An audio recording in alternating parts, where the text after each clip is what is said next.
If you enjoyed this audiobook, please consider liking, sharing, and subscribing to the channel. Chapter 1: The Lies We Were Told About Learning. Part 1: The 10,000-Hour Myth. Nobody bothered to finish reading. Almost everything you believe about how long learning takes is based on a number that was never meant to be a rule. Anders Ericsson published his violin study in 1993. He and his colleagues examined student musicians at the Berlin Academy of Music and found that the best violinists had accumulated, on average, around 10,000 hours of practice by their early 20s. That was the data. That was it. A rough average, a description, not a prescription. When Malcolm Gladwell wrote about it in Outliers in 2008, he turned that average into a golden rule and sent it around the world. Millions of people read the headline and walked away with a single idea burned into their heads: 10,000 hours equals mastery. What they missed, because Gladwell buried it and because Ericsson spent years publicly frustrated about this, was the qualifier that changes everything. Not all hours are equal. Ericsson's actual term was deliberate practice, and it is a very specific thing. Deliberate practice means working at the edge of your current ability, on something just beyond what you can already do, with immediate feedback on what went wrong. It is uncomfortable by design. It is focused, structured, and purposeful. It is the opposite of what most people do when they sit down to get better at something. Think about the taxi driver example. A London cabbie who has been driving the same routes for 15 years has logged thousands of hours behind the wheel. But are they a better driver than someone with half those hours? Almost certainly not, because they stopped being challenged long ago. The hours kept adding up. The skill stopped growing. This is what researchers call the plateau effect, and it's not a talent problem, it's a practice problem. Josh Kaufman in the first 20 hours made a compelling point that sits right alongside Ericsson's work. He argued that functional competence, the ability to actually use a skill in real life, can be reached in roughly 20 focused hours, not mastery in the concert hall sense, but genuine working ability. The gap between 20 hours and 10,000 hours is not a gap in effort. It's a gap in goals. Most people do not need to become elite, they need to become capable. And capable is closer than anyone told them. What this means practically is straightforward. Before you pick up a new skill, the question is not how many hours you are willing to commit. The question is whether those hours will be deliberately structured, whether you will have feedback, and whether you will consistently push past the comfortable edge of what you already know. An hour of real deliberate practice will do more than 10 hours of comfortable repetition. The science on this is not ambiguous. Ericsson spent the rest of his career trying to correct the record. His book Peak, written with Robert Poole, is essentially a detailed argument that the 10,000-hour figure was never the point. The point was always the quality of the practice inside those hours. That distinction, small as it sounds, changes how you approach every single skill you will ever try to learn. Part 2: You're not bad at learning. You're using the wrong map. That distinction between quality and quantity of practice is exactly the lens you need when looking at what most people actually do when they try to learn something new. And what most people do is remarkably consistent and remarkably ineffective. Think about the last time you studied something. You probably read through your notes. Maybe you highlighted important sentences. Maybe you read the chapter again when something did not stick. It felt like work. It felt like learning. But here is the uncomfortable truth that researchers Peter Brown, Henry Roediger, and Mark McDaniel lay out clearly and make it stick. Those methods produce almost no lasting retention. Rereading creates a feeling of familiarity that your brain mistakes for understanding. Highlighting gives your hand something to do while your mind drifts. Neither method forces your brain to actually retrieve, reconstruct, or use the information in any real way. This is not a personal failure. It is what school modeled for most of us. You read, you highlighted, you crammed the night before, you passed the test, and then you forgot almost everything within a week. The system rewarded short-term performance, not long-term learning. So naturally, you carried those same habits into adult life, and assumed that if learning still felt hard, the problem must be you. Barbara Oakley, who failed maths in school and later became an engineering professor, described exactly this experience in A Mind for Numbers. She spent years believing she simply lacked the ability. What she eventually discovered was that she had been using strategies optimized for passing, not for understanding. Once she changed her approach, using retrieval practice, spaced repetition, and something she calls chunking ideas into connected mental units, the same brain that had failed maths began to thrive in one of the most technical fields there is. The strategies that actually work tend to feel harder and less satisfying in the moment. Testing yourself before you feel ready. Waiting a day or two before reviewing material so your brain has to work to pull it back. Connecting a new idea to something you already know, rather than treating it as isolated information. These approaches feel uncomfortable because they involve genuine effort and frequent moments of not knowing. But that struggle, that slight friction, is precisely where real learning happens. The map most people are using was drawn for a different destination. It was drawn for compliance, for grades, for short-term performance under pressure. It was never drawn for the kind of deep, lasting understanding that lets you actually use what you know. Recognizing that is not a reason to feel foolish. Almost everyone is using the same flawed map. It is simply a reason to get a better one. Part 3. Fixed versus free. The one belief that changes everything. Getting a better map means nothing if, the moment things get hard, you tell yourself you were never cut out for this. That voice, the one that says, "I'm just not a maths person," or "languages have never been my thing," is not an honest assessment of your ability. It is a belief. And beliefs, unlike bones, are not fixed at birth. Carol Dweck spent decades at Stanford studying exactly this, and what she found was striking. The single biggest predictor of whether someone improves is not how talented they are at the start, but what they believe about whether improvement is even possible. Dweck identified two camps. People with a fixed mindset treat their abilities like a handed-down inheritance. You got what you got, and that is that. People with a growth mindset treat ability the way a gardener treats a seedling, something that responds to conditions, effort, and time. The difference sounds abstract until you watch it play out in real behavior. Fixed mindset learners tend to avoid difficult challenges because struggling in public feels like proof they lack what it takes. Growth mindset learners lean into difficulty because they understand that struggle is not a warning sign, it is the actual process. In one of Dweck's studies, students who were praised for being smart after a test consistently chose easier tasks on the next round, protecting their reputation. Students praised for their effort chose harder tasks. Same children, same classroom, completely different trajectories, changed by a single sentence of feedback. That is how sensitive belief systems are, and how early they form. Think about where those beliefs came from in your own life. A teacher who moved on too quickly, a parent who said you didn't have a head for numbers, a single embarrassing moment in class that became your permanent self-diagnosis. These moments feel like discoveries about who you are. They are not. They are stories you absorbed and never questioned. The practical shift Dweck recommends is disarmingly simple. Add the word yet. Not, I can't do this yet. It sounds like a small edit. Neurologically and behaviorally, it is a different instruction entirely. It keeps the door open. It repositions struggle as a stage rather than a verdict. This matters more than any learning technique you will read about in later chapters, because technique requires attempt, and fixed mindset quietly ensures you never fully attempt anything that might reveal a limit. Before the method, there must be the belief that the method has a chance of working. That is not motivational padding. It is the ground everything else is built on. Part 4. What experts actually do that beginners don't.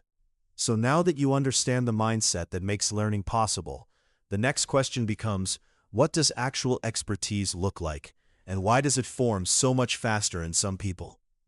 Watch a chess grandmaster like Garry Kasparov look at a board. He does not scan each piece one by one the way a beginner does. He sees the entire position as a single, meaningful picture. Almost like reading a word, rather than spelling out each letter. In a famous 1973 study by psychologists William Chase and Herbert Simon, chess masters could reconstruct an entire board from memory after seeing it for just 5 seconds. Beginners could barely place 4 pieces correctly. The difference was not memory. It was that the masters had stored thousands of recognizable patterns over years of practice. They were not remembering pieces, they were remembering familiar shapes. This is what researchers call chunking.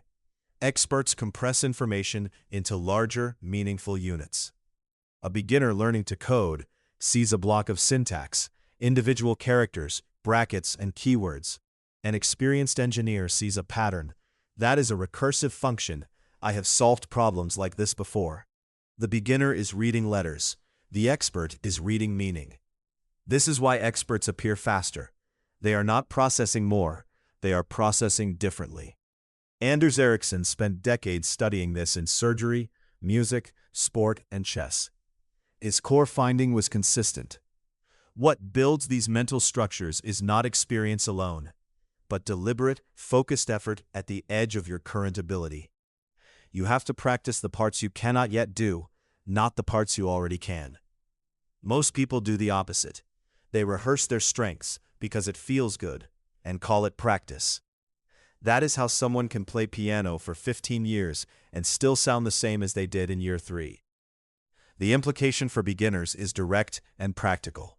You do not need to be gifted. You need to work at the boundary of your current knowledge, get feedback, adjust, and repeat. Barbara Oakley describes this in terms of building chunks, small, solid units of understanding that link together over time into a larger, reliable structure. Each chunk you build makes the next one easier to add, because your brain has more existing scaffolding to attach it to. The honest truth is that most beginners do not struggle because they lack ability. They struggle because nobody showed them that expertise is a specific structure built through a specific process. And that process can begin on any given day, with any skill, regardless of where you are starting from. Chapter 2. The first 20 hours are everything. Part 1. Pick one thing and go deep, not wide. Most people do not fail at learning because they lack talent. They fail because they try to learn everything at once and end up building nothing. Think about the last time you felt genuinely inspired to grow. Maybe you listened to a podcast about language learning on a Monday, signed up for a coding bootcamp by Wednesday, ordered a guitar by Friday, and downloaded a sketching app over the weekend. Sound familiar? Within 3 weeks, none of it moved forward. Not because you were lazy, because your attention was split 4 ways, and none of those 4 things got enough of you to actually grow. Josh Kaufman spent years researching how people acquire skills quickly, and the single most important factor he found was not intelligence or natural ability, it was focus. Specifically, the decision to point all of your available time and energy at one target until you reach a meaningful level of performance. Not mastery, just functional competence, good enough to do the thing in the real world. The problem is that starting something new feels like progress. There is a genuine rush when you download a new app or buy a new book. Your brain registers that rush as forward movement. But excitement and learning are not the same thing. Scott Young, who taught himself MIT's 4-year computer science curriculum in just 12 months, called this the trap of preparation, the feeling of getting ready endlessly without ever actually doing the hard, focused work of building a skill. So how do you choose? Pick the one skill that if you had it right now would change something real in your life. Not the most impressive skill, not the one that sounds best at a dinner party, the one that solves an actual problem or opens a real door for you. Then, define what good enough looks like. Not concert-level guitar, just the ability to play 3 songs you love from start to finish. Not fluent Spanish, just the ability to hold a 10-minute conversation with a stranger. A clear, specific performance target is what separates people who finish from people who drift. Give that one skill a defined window. 30 days is enough to see real movement, and treat every other interesting idea as a note for later, not a project for now. The goal is not to never learn other things. It is to stop letting future possibilities steal from your current progress. Deep focus over a short period will always beat scattered effort over a long one. That is not a motivational phrase. It is how skill building actually works in the brain. Part 2. The ugly first draft principle. Start before you're ready. Most people never start because they are waiting to feel ready. That wait, for many, lasts years. Think about the last skill you wanted to learn but kept putting off. Chances are there was always a reason to delay. One more video to watch, one more book to finish, one more moment of confidence to wait for. That feeling has a name. It is perfectionism, and it is not a personality trait. It is fear wearing a very practical-looking disguise. Here is the truth that experienced learners figure out eventually. Readiness does not come before practice. It comes from it. Anne Lamott, in her writing guide Bird by Bird, made famous the idea of the shitty first draft. Every published author knows that the first version of anything is not supposed to be good. It is supposed to exist. That single shift in thinking has unblocked more writers than any technique ever could. And the same logic applies to every skill you will ever try to build. Your first attempt at French will make a native speaker wince. Your first line of code will throw an error. Your first drawing will embarrass you. None of that is failure. That is the starting line. The ugly beginning is not evidence that you lack talent. It is proof that your brain is doing exactly what it needs to do, struggling, fumbling, and rewiring itself in response to new demands.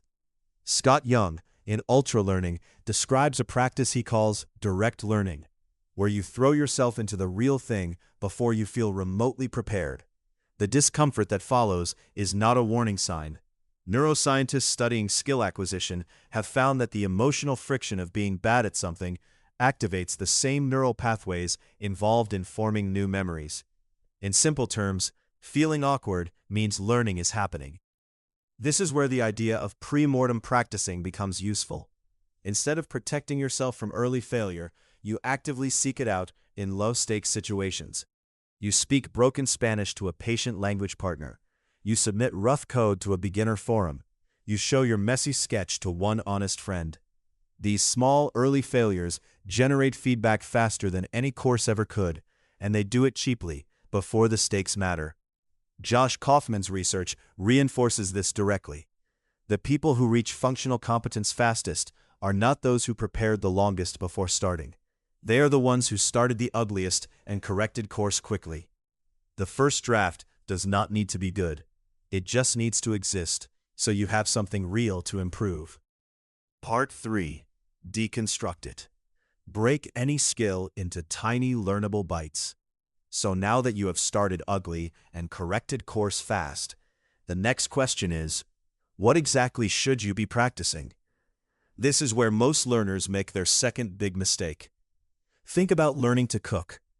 A beginner who says, I want to learn to cook, and then tries to master every cuisine, technique, and recipe at once, will be overwhelmed inside a week.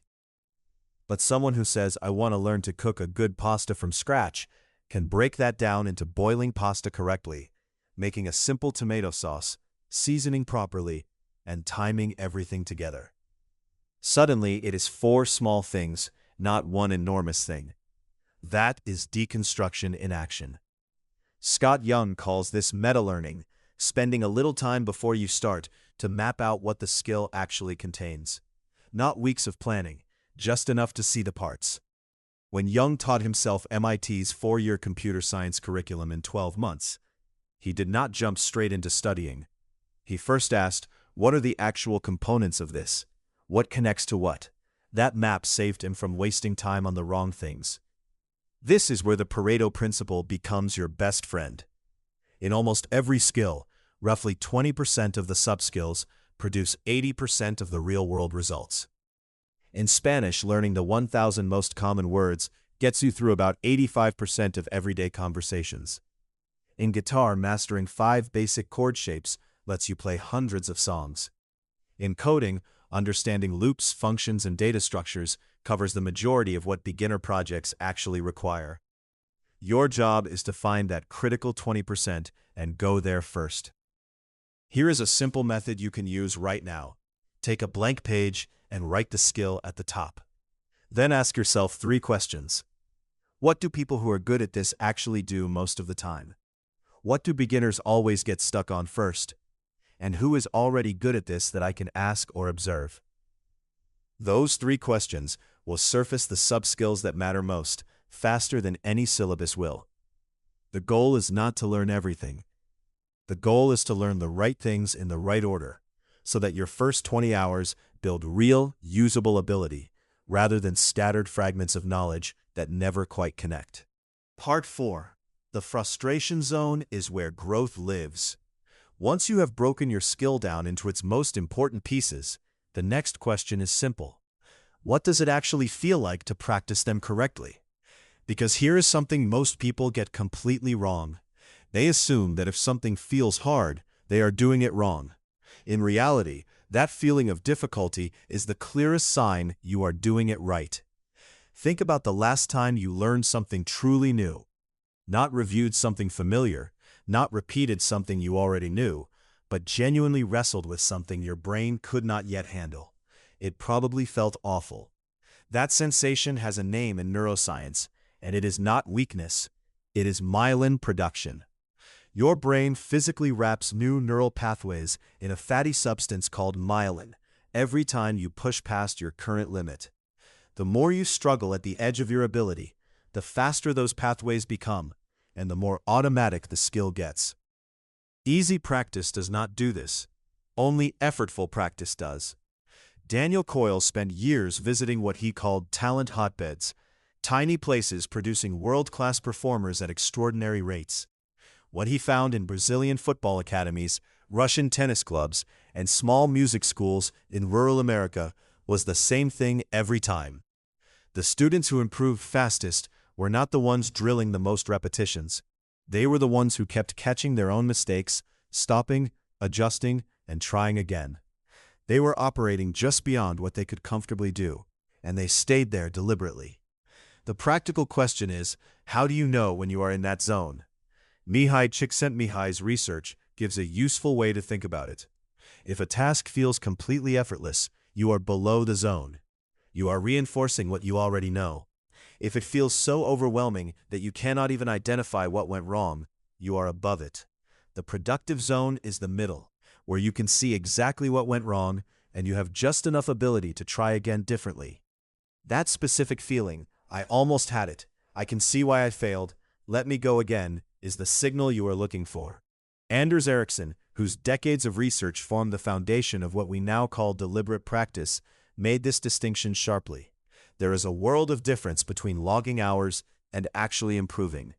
A guitarist who plays the same 3 songs every evening for 5 years is not practicing. They are performing. Practice means targeting a specific weakness, doing it until it breaks, and figuring out why. That is uncomfortable work, but it is the only kind that compounds into real skill.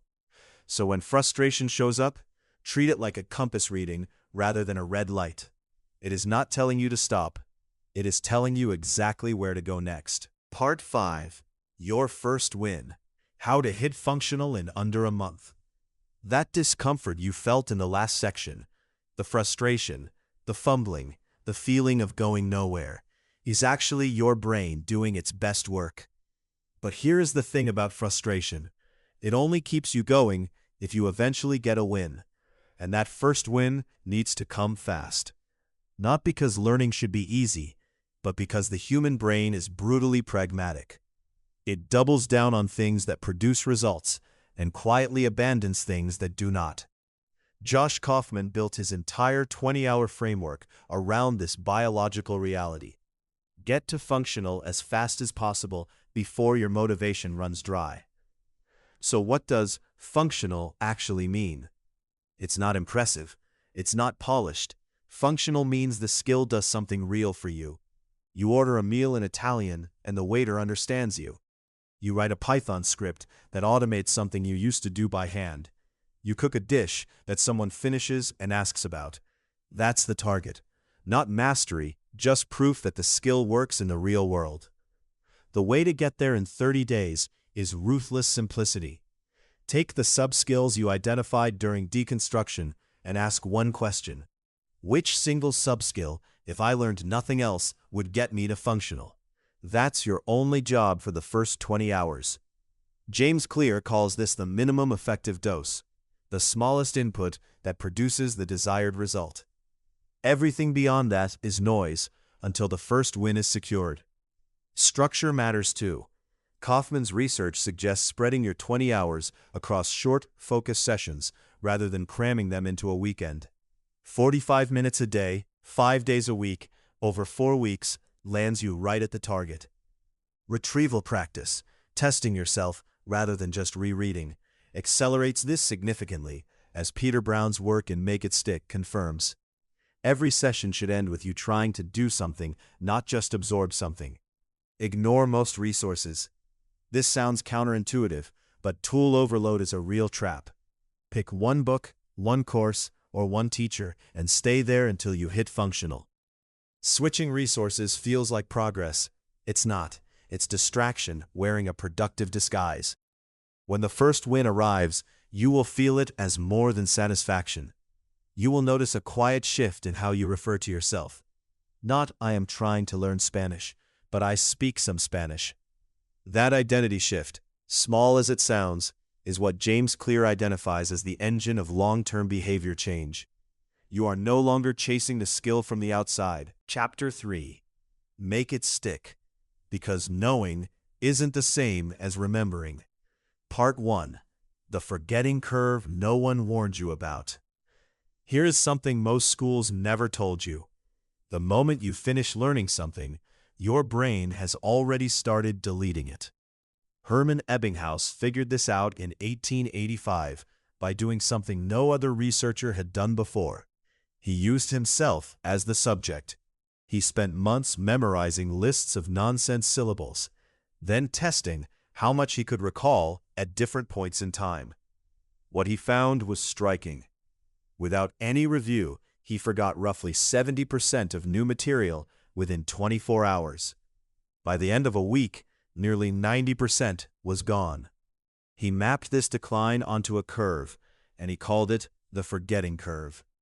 More than a century of research since then has confirmed it holds true across languages, subjects, ages, and cultures. Think of it like this. Your brain is not a hard drive. It is more like a very opinionated editor. Every night while you sleep, it goes through everything you encountered that day and makes a decision. Keep this or cut it. Anything that did not come up more than once, anything that did not feel urgent or emotionally relevant, gets quietly removed. This is not a flaw. It is actually efficient. The brain burns a significant amount of energy maintaining memories, and it will not waste that energy on information you never use again. The problem is that most people learn as if this process doesn't exist. They sit through a lecture, finish a book, or complete a training module, and then do nothing with the material. They assume that because they understood it in the moment, they now know it. But understanding something once and being able to recall it later are two completely different things. Peter Brown and his co-authors make exactly this point in Make It Stick, where they describe how students consistently overestimate how much they retain after a single pass through material. The feeling of familiarity tricks them into thinking they have actually learned it. Sleep plays a bigger role in this than most people realize. Matthew Walker's research at UC Berkeley showed that during deep sleep, the brain actively transfers information from short-term storage to long-term memory, a process called memory consolidation. This means that pulling an all-nighter before an exam is almost counterproductive. You are trading the very biological process that locks learning in place for a few extra hours of cramming that will fade within days. The fix is not to try harder while you are learning. It is to build deliberate review into your schedule before you forget. The timing matters enormously. Reviewing material right after you have just studied it gives you almost no benefit. The brain needs to have partially forgotten something before a review strengthens it meaningfully. That slight struggle to recall is the signal that the review is actually doing its job. Part 2. Test yourself before you think you're ready. That slight struggle to recall is the signal that the review is actually doing its job. And here is where the science gets genuinely surprising. Because the most powerful way to trigger that struggle is not to wait for a scheduled review. It is to test yourself right now, before you feel ready. In 2006, researchers Henry Roediger and Jeffrey Karpicki at Washington University published a study that should have rewritten how schools teach. Two groups of students studied the same passage. One group reread it repeatedly. The other group read it once, then tried to recall it from memory with no notes. A week later, the group that tested themselves remembered 50% more than the group that had reread the material. Same time invested, dramatically different results. This is the testing effect, and it works because of how your brain assigns priority. When you struggle to pull something out of memory, your brain treats that struggle as a signal. This information is being actively used, therefore it matters, therefore it should be kept. When you reread something familiar, your brain barely registers it. The words feel smooth and recognizable, so the brain files them as low priority. Researchers call this the fluency trap. You feel like you know it because it looks familiar, but familiarity is not memory. It is recognition, and recognition will not help you when you close the book. The practical fix is simpler than most people expect. After reading a page or a chapter, close it and write down everything you can remember. This is called a brain dump, and it takes 3 minutes. Use flashcards to quiz yourself on key ideas before a study session, not after. Try the Feynman technique. Pick a concept you just learned and explain it out loud as if talking to someone who knows nothing about it. Where you stumble and fumble is exactly where your understanding has gaps. Teaching someone else works for the same reason. When Scott Young tackled MIT's computer science curriculum in 12 months, he made a rule of never just rereading. Every time he encountered a new concept, he had to explain it in plain language before moving on. The act of explaining forced his brain to retrieve, organize, and stress test what he thought he knew. The emotional side of this matters too. Most people resist testing themselves before they feel ready because getting answers wrong feels bad. It feels like evidence of failure. But that discomfort is not a warning sign. It is confirmation that the method is working. The errors are not setbacks. They are the actual mechanism of learning. Every wrong answer your brain produces is a gap being flagged, addressed, and closed. Rereading never gives you that.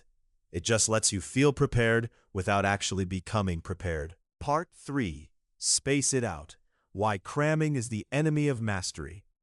That discomfort you just read about, the productive struggle of testing yourself before you feel ready, has a natural companion. Because even if you test yourself brilliantly today, time will quietly undo most of that work if you never return to the material. Cramming feels like learning because your brain lights up with recognition in the short term. Students who pull all-nighters before exams often perform adequately the next morning. But ask them the same questions 3 weeks later, and the results are almost unrecognizable. A 2008 study published in Psychological Science by Roediger and Karpicki found that students who crammed scored well immediately after studying, but dropped significantly on delayed tests compared to students who used spaced review. The exam passed, but the knowledge left with it. Ebbinghaus identified this problem in the 1880s, and Piotr Wozniak put a practical system around it a century later when he built the algorithm behind SuperMemo, the software that later influenced Anki, now used by millions of medical students, language learners, and professionals worldwide. The logic is simple. Review something just before your brain is about to forget it, and the memory gets stronger. Wait too long, and you're basically starting over. The interval between reviews is the key variable. You don't need an app to make this work. A stack of index cards sorted into boxes, reviewed today, tomorrow, next week, does the same job. What matters is the spacing, not the technology. This principle applies just as powerfully to physical skills. Research on distributed practice in surgery shows that trainee surgeons who practiced a procedure across multiple shorter sessions outperformed those who completed the same total hours in one block. Musicians who practice a difficult passage, leave it, sleep on it, and return the next day encode it more deeply than those who repeat it 50 times in a row. Sleep, it turns out, is not downtime. It is when your brain consolidates and files what you practice during the day. The practical takeaway is this: build review into your schedule before you feel like you need it. That is the entire game. Part 4. The Memory Palace Trick That Works for More Than Just Memory. Spaced repetition gets information into your brain. But the Memory Palace shows you something even more important: how your brain actually wants to store it. Joshua 4 was a journalist, not a prodigy. When he attended the U.S. Memory Championship in 2005 to cover it as a story, he watched ordinary people memorize hundreds of random numbers, names, and shuffled playing cards. What struck him was that none of them claimed to have a naturally good memory. They had simply learned a technique. 1 year later, 4 entered the same competition and won. His book, Moonwalking with Einstein, documents that journey, and the central lesson is not really about memory competitions. It is about how human memory actually works. The Memory Palace technique is straightforward. You pick a place you know well: your childhood home, your daily commute, the layout of your school. You mentally place bizarre, exaggerated images at specific spots along a route through that place. The stranger and more vivid the image, the better. If you need to remember that the mitochondria produces energy, you might picture a tiny power plant sitting on your kitchen stove, belching cartoon smoke. When you need to recall the information later, you simply walk the route in your mind, and the images, and the facts attached to them, are waiting there. The reason this works tells you everything about how memory functions. Your brain did not evolve to remember abstract facts. It evolved to remember places, stories, faces, and danger. Spatial and emotional memory is ancient and robust. Abstract information, like a list of vocabulary words or a sequence of steps, is fragile on its own. But attach it to a location, a story, or an image, and suddenly the brain treats it like something worth keeping. Barbara Oakley makes a similar point in A Mind for Numbers when she talks about chunking, the process of grouping related pieces of information into a single meaningful unit. A beginner chess player sees 32 individual pieces. A grandmaster sees patterns, threats, and opportunities. The grandmaster is not remembering more, they are remembering differently, because years of practice have created rich mental structures that new information slots into naturally. This is the principle behind the Memory Palace, and it applies far beyond memorizing card decks. The best learners in any field, medicine, music, law, engineering, are people who build dense mental frameworks and then connect new information to those frameworks. Every new fact becomes easier to hold because it is not floating alone. It is anchored to something already known. Scott Young calls this kind of learning visceral, making abstract ideas concrete enough that they stick to real mental structures rather than sliding off. The practical move here is simple but powerful. Whenever you encounter new information, ask yourself what it reminds you of, what it connects to, and whether you can picture it. That single habit quietly transforms how much of what you learn you actually keep. Chapter 4. Build the Habit, Not Just the Skill. Part 1. Identity First. Become the person who does the thing. Here is something most people never consider. The gap between fast learners and slow ones often has nothing to do with intelligence, time, or even method. It has to do with how they see themselves. James Clear's core argument in Atomic Habits is deceptively simple. Most people trying to learn a skill are focused on the wrong thing. They obsess over outcomes. I want to be fluent in French. Or at best, they focus on process. I'll study for 30 minutes each day. Both approaches are better than nothing, but neither one is what actually drives consistent, lasting behavior. What drives it is identity. The person who says, I am someone who speaks French, makes entirely different micro-decisions than the person who says, I am trying to learn French. One is a destination. The other is a description of who you already are becoming. This might sound like motivational fluff, but the psychology behind it is real. When your actions are attached to your identity, missing a session stops feeling like a scheduling failure and starts feeling like a contradiction. It creates what psychologists call cognitive dissonance, a discomfort your brain is wired to resolve. The identity-based learner doesn't need willpower to show up. Showing up is just what people like them do. The practical question then is how to build this identity before you feel like you've earned it. And this is where most people get stuck. They wait to feel like a real programmer, a real musician, a real language speaker before they're willing to claim the identity. But Clear's insight flips this completely. You don't earn the identity and then act accordingly. You act first and the identity follows. Every time you sit down to practice, even for 5 minutes, you cast a small vote for the person you are becoming. A single vote doesn't win an election, but 1,000 small votes, cast consistently over weeks, build something undeniable. Scott Young, in Ultra Learning, makes a related point. The learners who move fastest are the ones who treat the learning as part of who they are, not just something they are doing. When MIT student communities adopt a culture of intellectual identity, where being curious and rigorous is simply how we are, individual performance lifts across the board. It stops being about motivation and starts being about belonging to a self-concept. The friction you feel when your actions don't yet match the identity you want is not a sign that something is wrong. It is exactly the discomfort that signals growth. The goal is not to eliminate that friction immediately. The goal is to keep casting votes anyway, trusting that identity is built one small, consistent action at a time. Not in a single dramatic transformation, but in the quiet accumulation of showing up. Part 2. Tiny reps beat long sessions every time.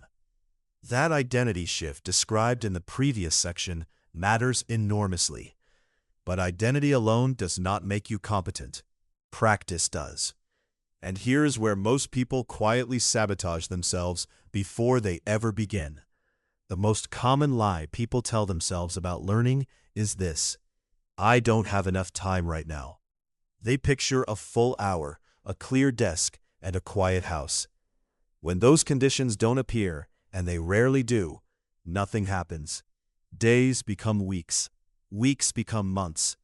The goal quietly dies, not from laziness, but from waiting for a block of time that never comes. The research does not support the long session model anyway. Anders Ericsson, whose life's work on deliberate practice shaped everything we know about expertise, found that focused quality mattered far more than raw duration. Elite performers, musicians, chess players, athletes, rarely sustained high-quality focused practice beyond 90 minutes before cognitive fatigue began eroding the quality of what they were doing. Many of the best limited themselves to under an hour per day, split into smaller blocks. Here's why shorter sessions actually work better. When you sleep after a practice session, your brain consolidates what you rehearsed. It strengthens the neural connections formed during practice.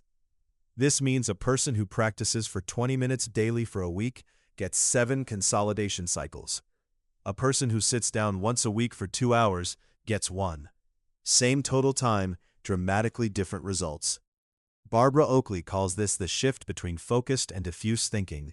Your brain needs rest between sessions to process and solidify what you fed it. This is where micro-practice becomes genuinely powerful. A 5-minute vocabulary review during your morning commute. 10 flashcards while waiting for your coffee to brew. A single page of reading during a lunch break. These are not consolation prizes for people who can't manage real practice.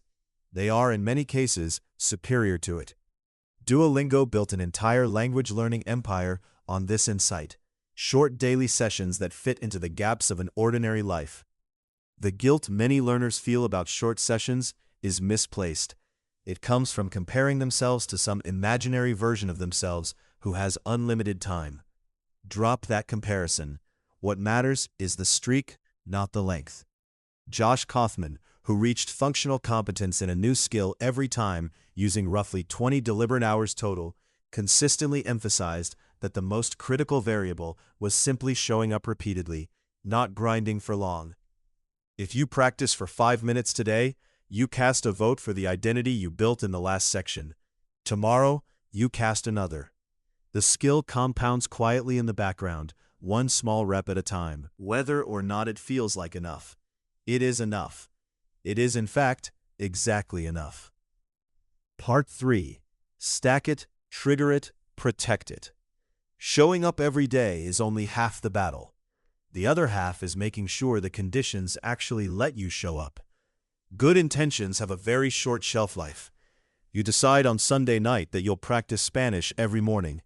By Wednesday, the morning gets busy, the app stays closed, and the intention quietly dissolves. This is not a willpower problem, it is a design problem. James Clear makes this point sharply in Atomic Habits.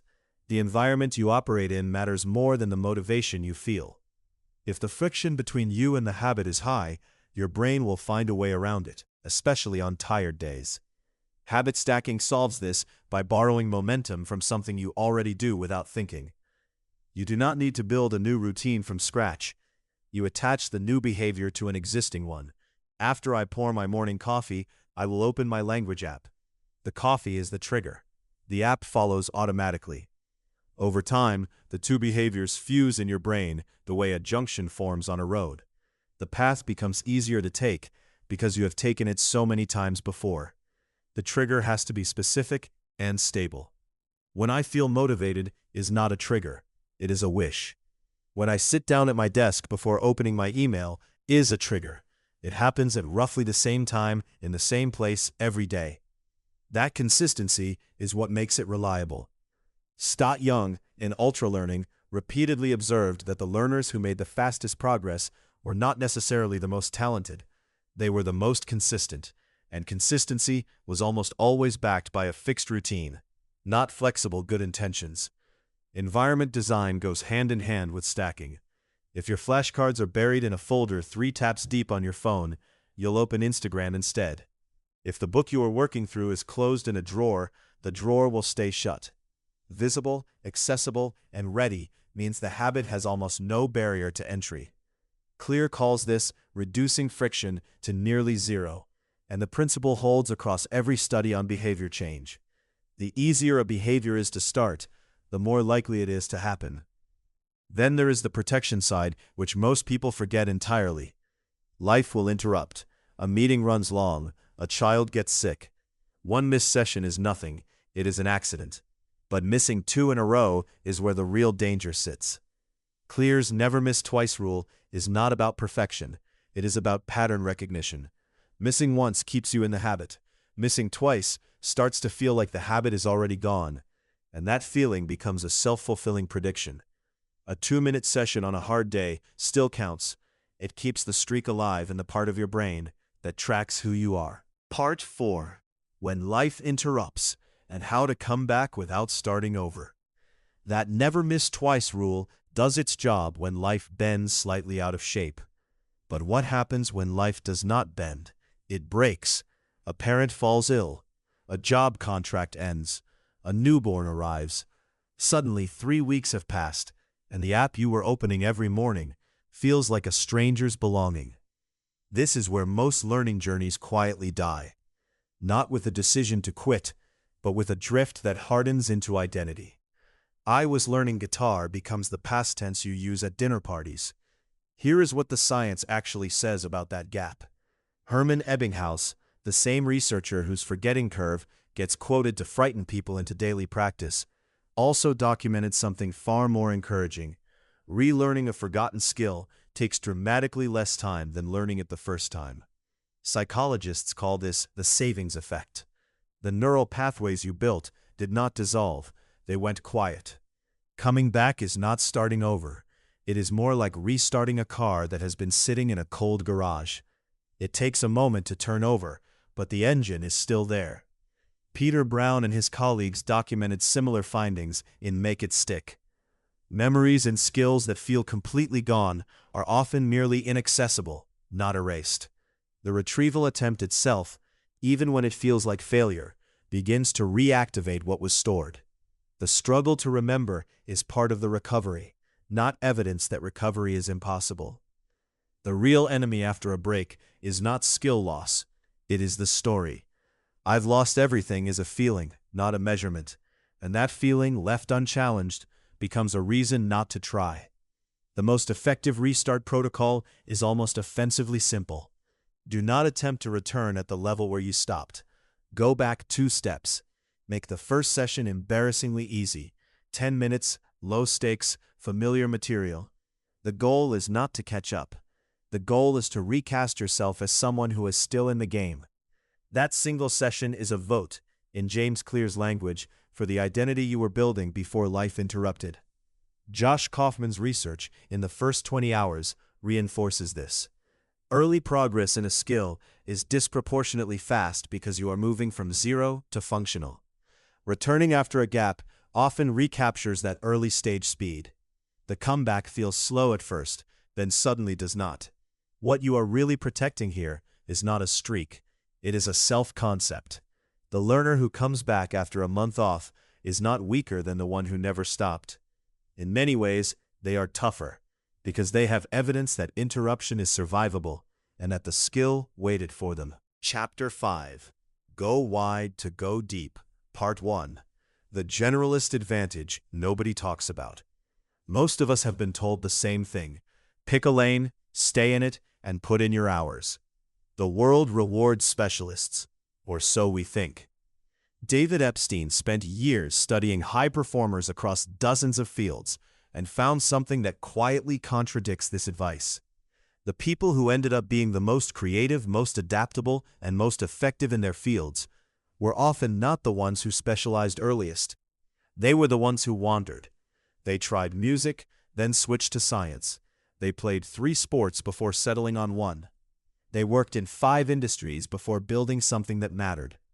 Epstein calls them late specializers, and his research in range makes a strong case that their years of exploration were not wasted.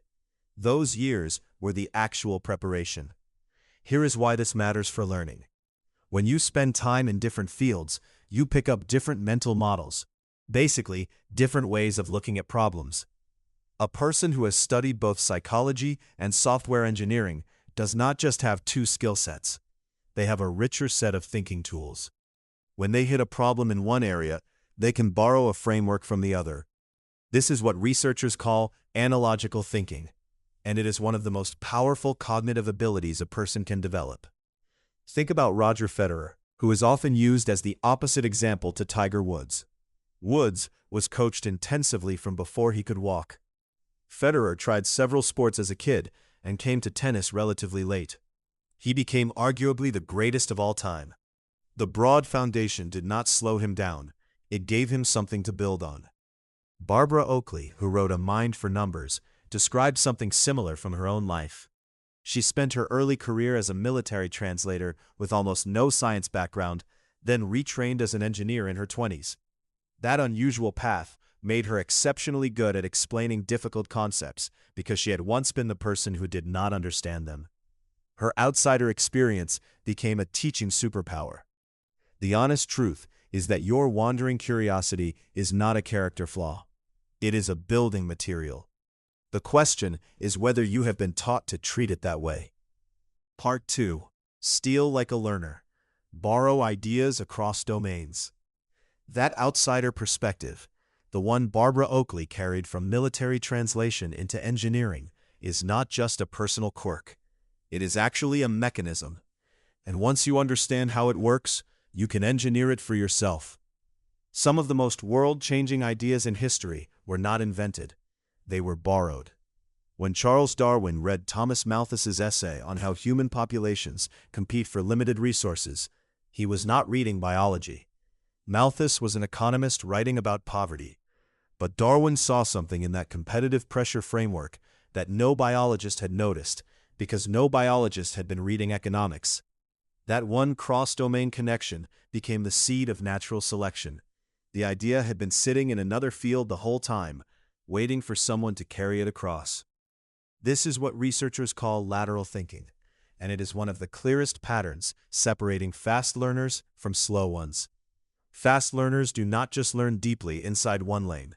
They read sideways. They constantly ask themselves, where have I seen this pattern before? When Scott Young, author of Ultralearning, studied how rapid learners operate. One recurring habit stood out. They use analogies not just to explain things, but to actually learn them. They reach into other domains for structure, not just illustration. The trouble is that deep expertise can quietly work against this. Psychologists call it expert entrenchment. The more you know about one field, the more your brain defaults to that field's existing solutions. NASA engineers in the 1990s famously struggled to think outside conventional aerospace thinking when tasked with low-cost missions. The breakthroughs came when outsiders were brought in. The outsider does not know what is impossible, and that ignorance is genuinely productive. You can build this habit deliberately. One practical tool is keeping what might be called a connection journal. It is simple. Whenever you notice a pattern in something you are learning that reminds you of something from a completely different area, you write it down. Not an essay, just a line or two. Over weeks, this journal becomes a map of how your knowledge actually connects. It forces your brain to treat learning as a network rather than a series of separate filing cabinets. David Epstein's research in Range reinforces this perfectly. The people who made the most original contributions in their fields were, more often than not, people who had studied something else first. They brought a foreign grammar into a new language, and the collision produced something neither field could generate alone. The best learners are not just consumers of knowledge. They are smugglers, carrying ideas across borders that specialists rarely cross.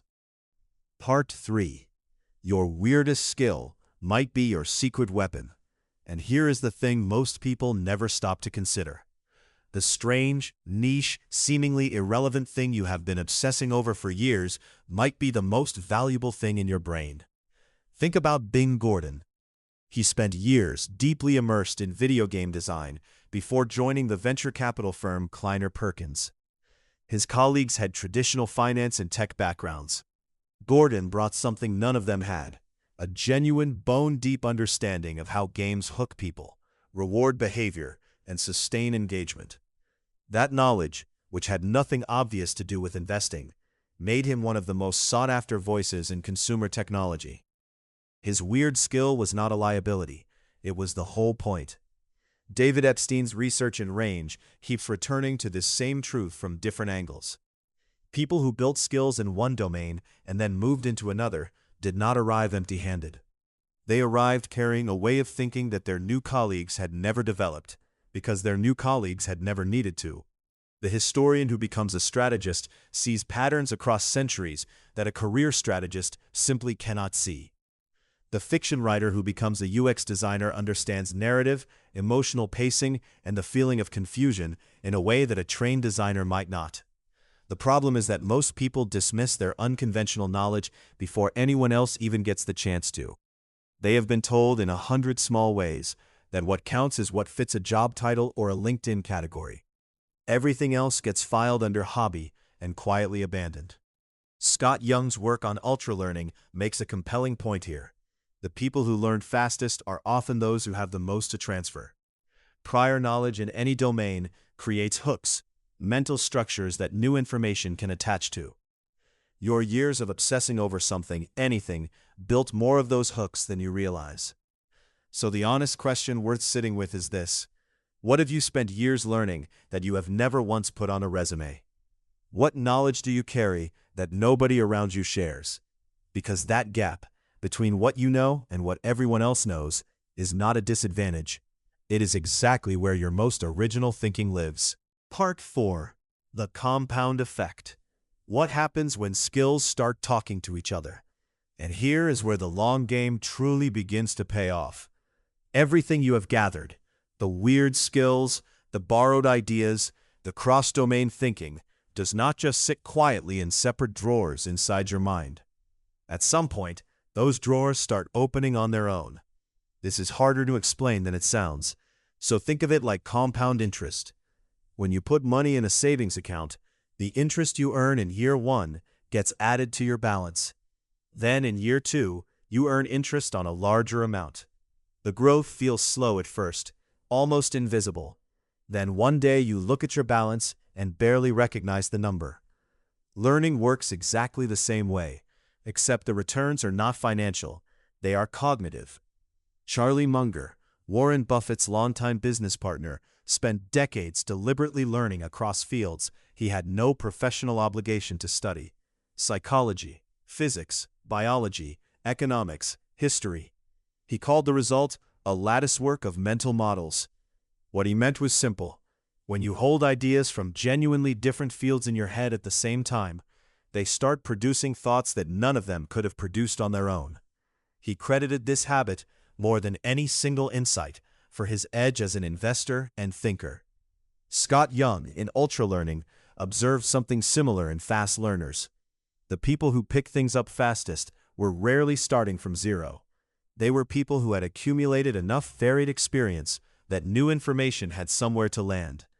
Every concept they encountered could hook onto something they already knew from a different context. The learning felt fast because the foundation was already wide. The honest truth is that this stage of learning is not something you can rush. It requires time, patience, and the willingness to keep learning things that do not immediately pay off.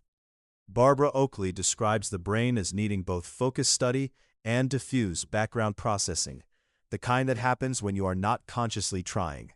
The compound effect is, in many ways, that diffuse processing happening at scale across years of accumulated material. What it produces eventually is a thinker who is genuinely difficult to replace, not because they know more facts than everyone else, but because the particular combination of things they know exists nowhere else. A data scientist who spent years as a musician listens to patterns in datasets differently. A teacher who once managed a restaurant reads a room in ways their colleagues cannot quite explain. These people are not just skilled, they are singular. That singularity is not an accident. It is the slow, quiet result of treating learning as a lifelong practice rather than a series of tasks to complete. It compounds in the background, year after year, until one day the connections you make seem almost effortless, and to everyone watching, they look a lot like genius.